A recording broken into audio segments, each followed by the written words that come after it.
O acordo entre Estados Unidos e Irã segue causando fortes reações em Israel. Muitos o veem como decepção ou traição. Mas em uma entrevista exclusiva com Guy Azriel, da i24 News English, Victoria Coates, ex-vice-conselheira de Segurança Nacional do presidente Trump e atual vice-presidente da Heritage Foundation, está defendendo a forma como o governo lidou com o acordo, dizendo que discordâncias entre aliados próximos são normais, mas devem permanecer dentro da família. Veja o que ela disse.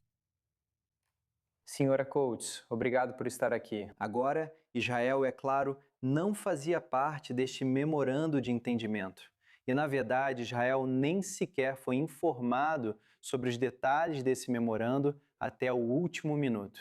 Não dá para evitar a sensação de que muitos em Israel, especialmente na liderança, veem esse memorando de entendimento e a forma como tudo foi conduzido como uma grande decepção. Alguns, a portas fechadas, chegariam até a usar a palavra traição. Como você vê a forma como o governo dos Estados Unidos conduziu essas negociações, deixando Israel de fora e talvez nem sempre considerando os interesses de Israel nos acordos que foram alcançados? Bem, um ponto que eu acho muito importante, tanto para Israel quanto para os Estados Unidos, é que nós somos ambos países soberanos. Os iranianos, por exemplo, diriam que Israel é uma extensão dos Estados Unidos e que não dá para diferenciar entre nós. Agora, nós dois temos nossos próprios interesses. Vocês têm interesses regionais aqui em Israel. Nós temos interesses mais amplos em áreas tão distantes quanto a Ásia e a Europa, mas que também precisamos equilibrar. Então não é incomum que possamos ter discordâncias.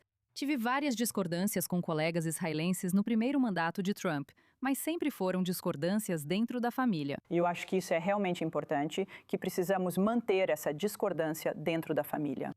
Havia, quero dizer, vários motivos, e o rascunho de um memorando de entendimento pode não ser divulgado antecipadamente.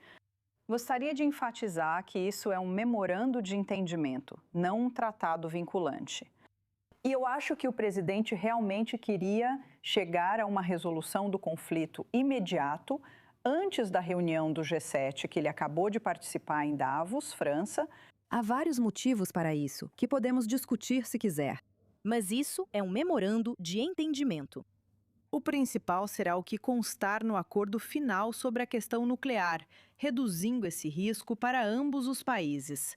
É onde nossos interesses se alinham. Você é um confidente próximo do presidente. Ele até te elogiou recentemente numa de suas postagens. O que você tem ouvido dele e o que você tem ouvido do governo sobre a lógica por trás desse memorando de entendimento, especificamente em relação às preocupações em Israel? Sim, agora assino todas as mensagens para meus filhos como a fantástica Victoria Coates. Agradeço as palavras gentis do presidente. Mas eu acho que para o presidente Trump, e isso é realmente importante para o público israelense perceber, sabe, nós estamos entrando em período eleitoral e pelo que li nos jornais vocês também, talvez você tenha lido que teremos uma eleição em novembro.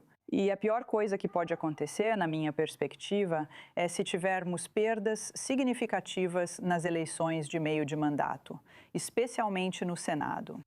E se isso acontecer, os últimos 2 anos do segundo mandato do presidente Trump vão ser basicamente impeachments, audiências, esse tipo de confusão que vai impedir as ações concretas que vimos durante a Epic Fury.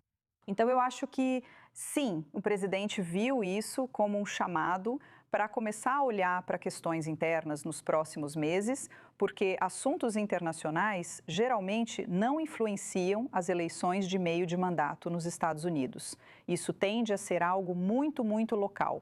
Então eu olharia para o que o presidente fez, que foi causar mais danos materiais à República Islâmica do Irã do que qualquer outro presidente dos Estados Unidos. E isso não pode ser desfeito. Isso é o que ele realmente fez durante o segundo mandato, e isso deveria lhe dar algum crédito. Se deixarmos esse memorando de lado por um minuto, também não podemos ignorar o fato de que ouvimos algumas declarações muito incomuns, tanto do presidente quanto, principalmente, do vice-presidente, sobre as relações que este governo tem com Israel. Alguns diriam que o vice-presidente até ameaçou Israel por causa de suas críticas a esse memorando de entendimento. Como você vê essa mudança significativa de tom por parte do governo, que era considerado o maior aliado de Israel, certamente o maior amigo de Israel na Casa Branca, a ponto de muitos dos inimigos de Israel verem essas declarações como um sinal de uma grande ruptura entre os governos? Bem, sem menosprezar as preocupações, porque eu entendo que esse foi um período difícil de 10 dias para a relação entre os Estados Unidos e Israel, eu olharia muito mais para o que o presidente Trump fez, até mais do que ele diz, e muito mais do que o vice-presidente diz. O presidente é o comandante em chefe, ordenou a Operação Epic Fury e é responsável pelas decisões. Então, eu acho que esse é um ponto fundamental. E, além disso, eu acho que esse relacionamento entre nossos dois países precisa transcender quem é o presidente ou o primeiro-ministro. A coordenação entre nós, que foi revelada em Epic Fury Roaring Lion, é incrivelmente poderosa.